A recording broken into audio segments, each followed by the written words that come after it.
Balochistan national party کا long march دھرنا عید کے روز بھی جاری ہے۔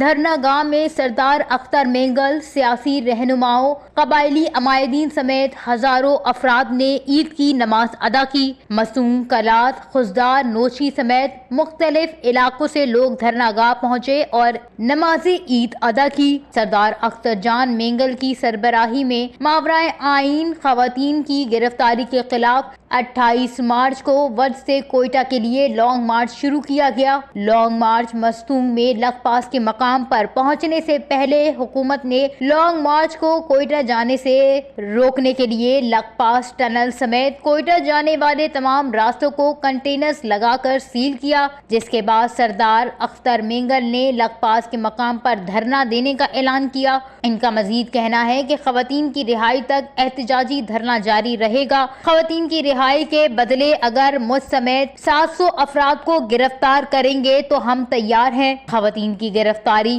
شرمناک عمل ہے۔ خواتین کی گرفتاری ہمارے ننگ و ناموس کا مسئلہ ہے۔ Watch news, Mastung, Balochistan.